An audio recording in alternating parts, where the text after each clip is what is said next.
I received a call from Caroline's Comedy Club on Broadway. A young booking agent is interested in managing me. I caught your set the other night. You're fantastic. You got some Sam Kinison going on. Please send me another tape. My wife and I are expecting our first child soon, so I may not contact you right away, but don't worry, I will. Caroline's is considered the premier club in New York City. It's located in the heart of Times Square, and many iconic comics have graced their stage. Jerry Seinfeld, Rosie O'Donnell, Billy Crystal. This is a huge deal for me. I've been doing stand-up nonstop for 4.5 years. I'm not making any money in the New York clubs, but earned $100 a night plus all expenses and top accommodations on the road as a middle act. If Caroline manages me, this could put my stand-up career into full gear. I'm elated. The booker compared me to the iconic Sam Kinison. Kinison's a legend. He's a former Pentecostal preacher, and he did these intense rants punctuated by his distinctive scream. Sam died in a head-on collision 2 years ago on his way to a sold-out run in Langland, Nevada, killed by a drunk 17-year-old kid. I channel Kinison when I do my Jehovah's Witness bit. Ever deal with Jehovah's Witnesses? I ask the audience. Yes, an audience member calls out. A few others groan, raise their hands. Well, I've got a foolproof way to dispense with them. The other afternoon, my buzzer buzzes. I'm expecting a package from UPS, so I buzz them in. When I open my apartment door, standing before me are two Jehovah's Witnesses holding Bibles. One of them asks me, "Have you found Jesus?" Um, I'm sorry. What are you doing here? You need to leave. Why'd you let us in if you're not interested? Whoa. She snarls like she's possessed by Satan. Sorry. Yeah, I thought you were UPS. But since you're here, no, I haven't found Jesus. Where is he? Huh? He doesn't write. He doesn't call. Hey, wait. Don't you walk away from me. Where do you think you're going? Huh? The next time you see Jesus, you tell him, I want my CDs back. Yeah, the joke gets an applause break, and I finish with, trust me, they won't bother you again. I sent the booker a tape of the piece I wrote and performed at the New York Fringe Festival titled I Always Cry at Weddings. I Always Cry at Weddings depicts a 40-year-old woman who's been dumped by her husband for a 20-something-year-old. The 40-year-old is attending the nuptials of a friend's daughter. I'm wearing a turquoise pillbox hat, white gloves, and a beaded bag. My first line is something like, I'm going to embrace love. Oh, I feel so Jackie O. As the piece unfolds, the jilted wife judges and makes catty remarks about all the other older women attending the wedding and what plastic surgeries they've undergone.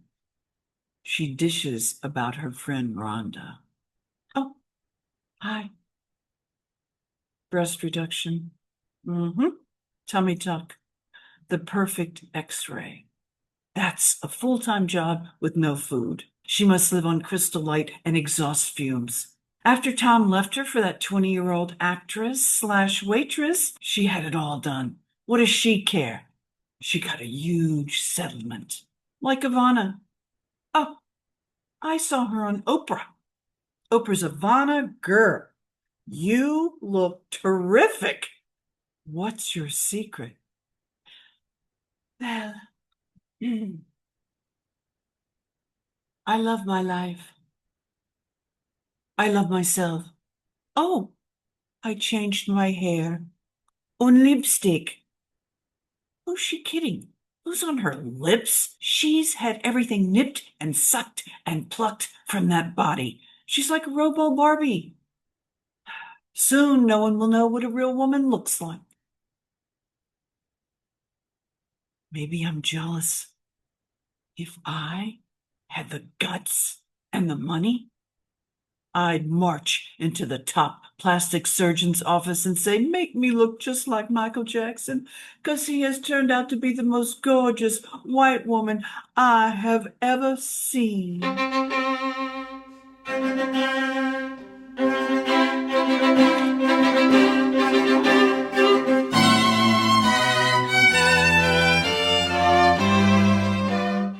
Brides are so beautiful. I'm fine. I always cry at funerals.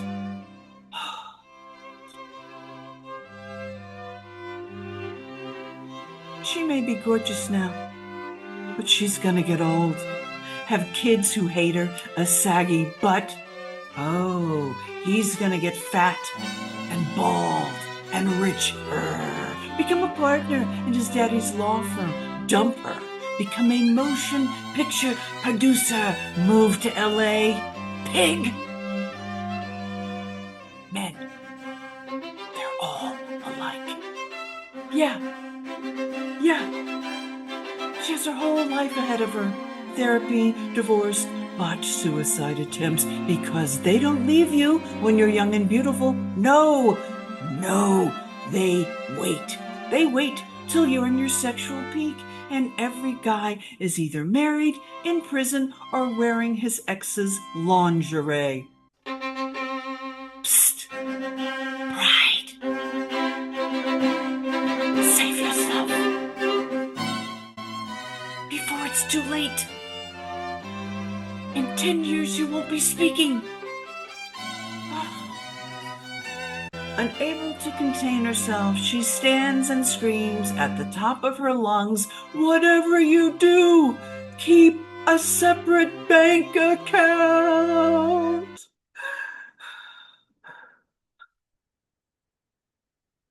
Oh, I'm, I'm so sorry. I'm terribly sorry. Excuse me, sorry. She sits back down.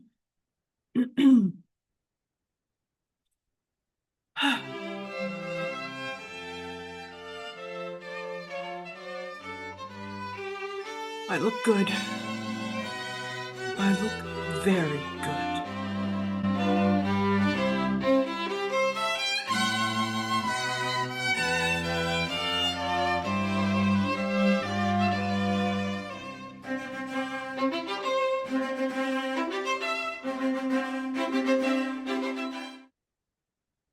I received stellar reviews for this piece, and I'm excited because I want the booker to understand I'm not just a comic who tells jokes, but an actor who writes and performs through material. All right, let's be honest.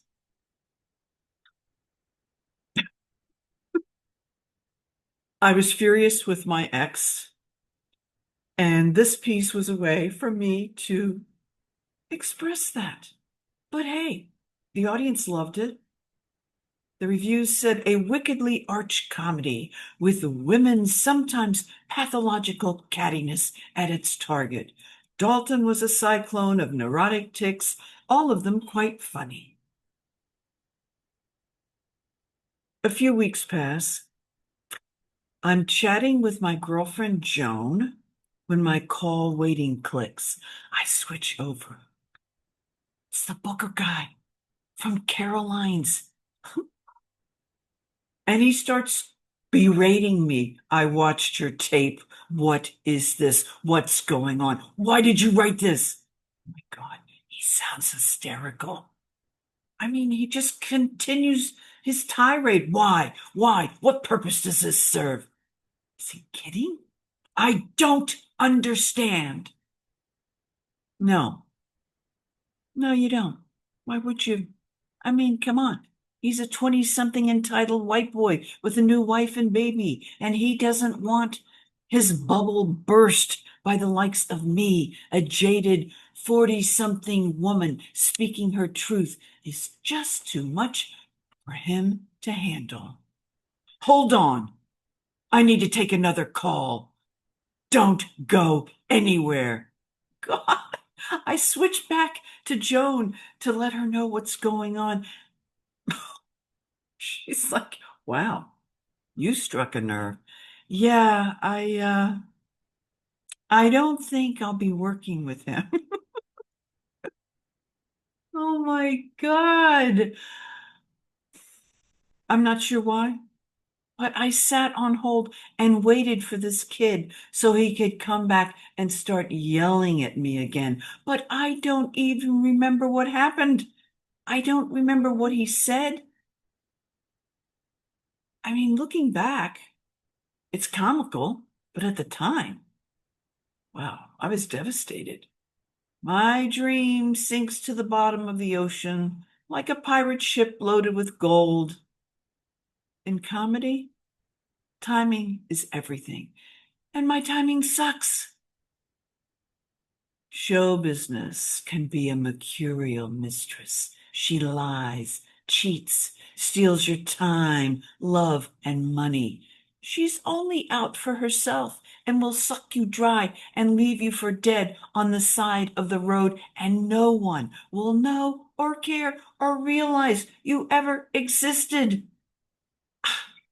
Stand-up comedy is the stepchild of show business. No union, no benefits, no protections. I, I realized it was time for me to move on. I, I felt like I'd exhausted my resources. I had a choice to make. You know, the doors were closing and I felt like the universe was telling me no, move on. I wasn't making any money. And after 4.5 years, my credit card, unlike my dance card, was full to the tune of 20 grand in debt. Caroline's on Broadway was owned by a woman, Caroline Hirsch, who was known for spotting rising comedic talent. But Caroline's closed her doors after 41 years on December 31st, 2022, due to an imminent, substantial rent increase by its landlord. Like Eddie Murphy said, kill my landlord. Kill my landlord.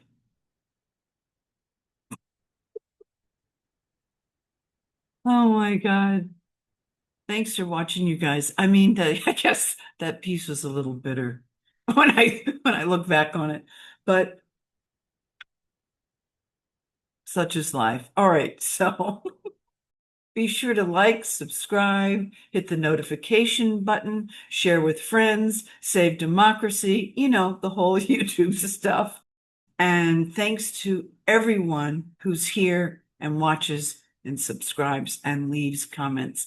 I so appreciate it. And I want to give a special shout out for everyone who bought me a coffee or a special thanks. Claudia H., JP Page, Randyland. Thank you, thank you, thank you so much. Okay, questions for you. Have you ever put your heart and soul into something created and had it rejected? How did you handle it? Option two. Do you think artists should tone things down to please gatekeepers or go all in?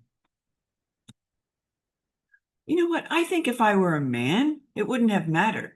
But I was a woman. Such a double standard. Plus, all right, that was 30 years ago. Yes. Yes, it was. That's a long time ago. Okay, your questions. All right. This is a question from Jazz Maven. Okay, my question is, how do you keep yourself looking so, well, young? Based on the dates you've mentioned, I think you're about my age, but you look about 15 years younger than that. All right. Well, thank you. That's my favorite question so far. All right. How do I look young? I will say this. I have good genes. My mom was very, very attractive, never wore makeup, very slim and trim. And my mother's sister, my Aunt Jacques, is in her 90s and she looks fantastic. We call it the DeWiggins genes. That was my grandmother's married name. Also, my real name is Julia, and Julia means youthful. And I somehow kind of always knew that. And names are meaningful, and names kind of imprint on our DNA, I think. I've also been physically active. I think I started dance classes when I was 5. I was a cheerleader all throughout high school. I did aerobics, weight training, and still to this day, I work out daily. I don't work out like I used to, but I'll do yoga, weights, some aerobics, some cross training, like that. Pilates. What else? Okay, I've always, well, not always, but for the majority of my life, I've eaten very well. I did organic before people even knew what organic was. Also, I've been meditating since the 90s, and I think that helps because it helps to keep me more calm. And I also am a stoic, which has taught me, okay, this is the definition that I found of like, what is stoicism? All right, it teaches that we should focus on what we can control, which are our thoughts, actions, perceptions, and accept what we cannot control, which are external events. And I really work hard on that because when I find myself I have to go, okay,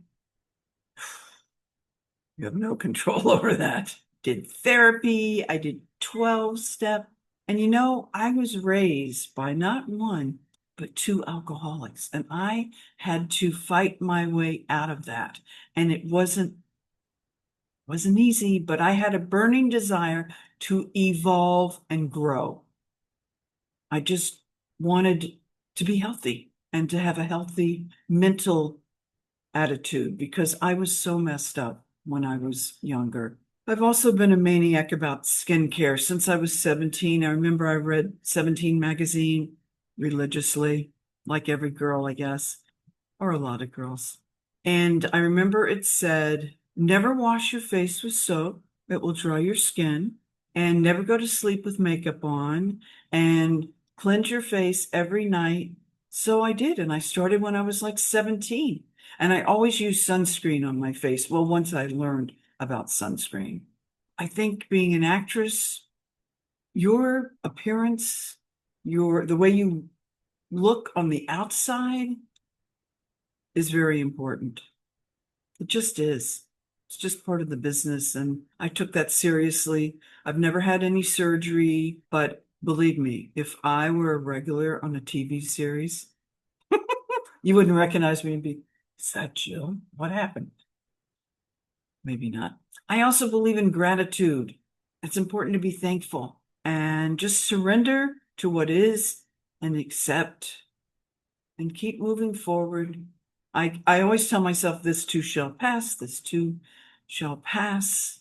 It also helped that I left my bad marriage, or should I say, my bad marriage left me, but the universe was like, this isn't good for you. And I dealt with my childhood trauma, which everyone has childhood trauma, even if you don't think you do. I dealt with that, and it's painful because I had an older brother who died when I was 4, and nobody wants to dig that up. But you've got to do what it takes to deal with the inside. So it'll be reflected on the outside. Okay, I hope. Thank you for that question. That was long-winded. All right, let me see. Oh, Bassa X-XE4XC says, I hope there's stories about your days in mime. There are. I will definitely do that. I thought I didn't start with mime stories because I thought, who's gonna, but I will. I think it'll be fun. What else? Oh, Time Runner asked me about the painting behind me on the wall with the white flowers and who painted it. Okay, there it is. It's really nice. Yeah, it's gorgeous. It reminds me of the South. I don't know, but all it says, I don't know who painted it. I got it at the flea market that a theater group that I belong to, they used to have a flea market every Christmas, and that was there, and nobody bought it. So at the end of the flea market, I was like, could I buy that? And I said, yes, take it. So I did, and I love it. All it says is grace on the painting. And I'm so glad I bought it because I really do love it. I just feel like it's impactful. So that's why I love it. It's very impactful. All right, what else? Okay, this one is like, got so many sections. This is from Bob. All right. Bob says, how do you feel about entering older age? And how do you plan for the inevitability of frailty? Well, how do I deal with older age? Honestly, I'm grateful that I'm still here. I see my life as a blessing, although not every day. Some days I'm a little down, but then I snap out of it. I also realize I have to appreciate every day because I'm not going to be here forever. Nobody is. So I don't want to waste my time. And if there's something that I don't want to do, I just say no. No, not interested. But thank you, thank you, thank you, thank you. But no, no. And I say no now more than ever. All right. The inevitability of frailty. I have to tell you, my aunt is in her 90s and she still lives alone in her home, and she has a big home. She has this indomitable spirit about her. She's so independent. And I live in a much smaller home than hers by a long shot. And plus hers, she's got a big yard and all that. She has one child still alive who does not live in the town where she lives. I don't know. I just feel like things are going to work out for me. I've always felt that way. But I do have a little bit of a backup plan, and that is the Actors Fund Home, which is in Eaglewood, New Jersey. It's an assisted living facility. You have to qualify as a professional actor with pension credits. That's how I think that you qualify it. And I do qualify, at least I do now. Who knows, they may change the pension credits, the number you need or whatever. And I figure, okay, well, I'll go there. If I need to go somewhere, I'll go there. And then it says advice for aging artists. Okay. The Actors Fund, well, now it's called the Entertainment Community Fund, is an amazing, amazing organization. It's for actors, dancers, people in the arts. They helped me twice.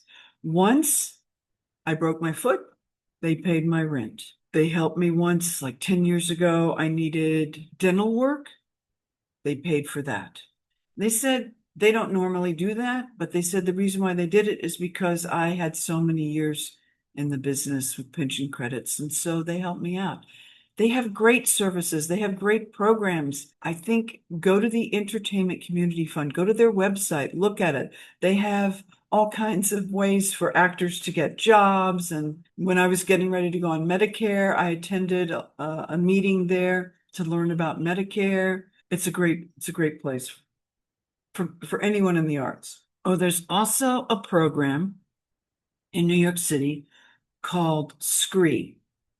And SCREE stands for Senior Citizen Rent Increase Exemption. So if you are 62 years of age and older, they'll freeze your rent if you earn $50,000 or less. You just have to fill out the forms to qualify.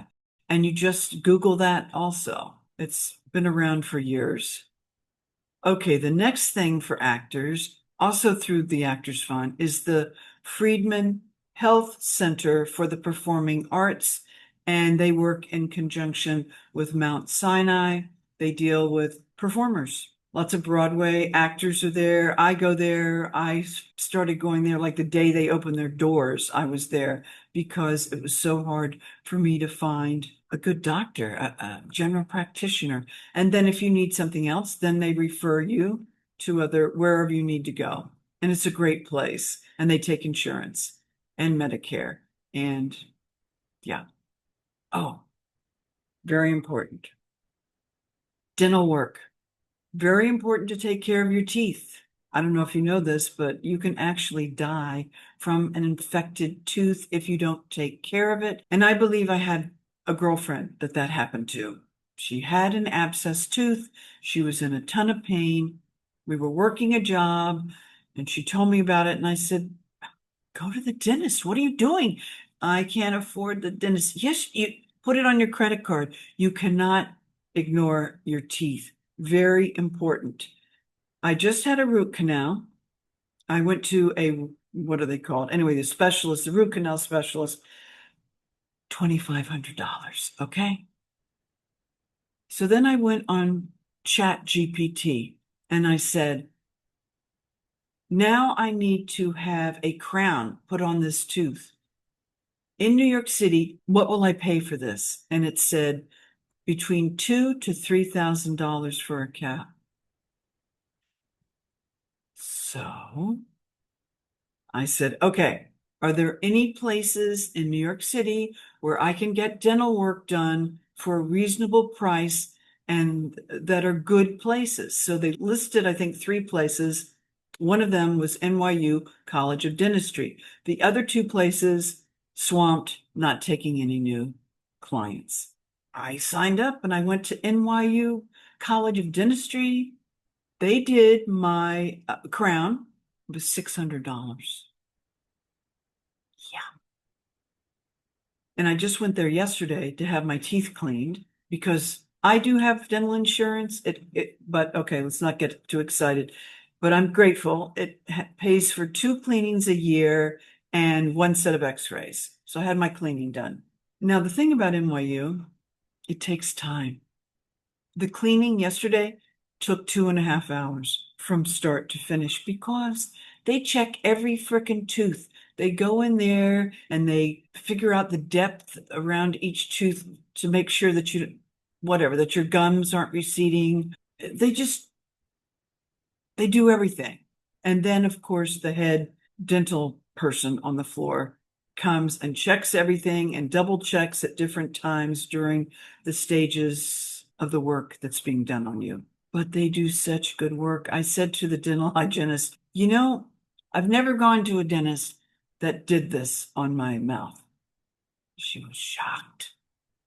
I'm thinking, yeah, no kidding. Also, one of my dentists, you get a bunch of dentists when you're there, but one of them told me the thing about NYU. He said, look, it's the #1 dental college in the country. We have the top equipment, the top professors. We only use top-notch quality materials.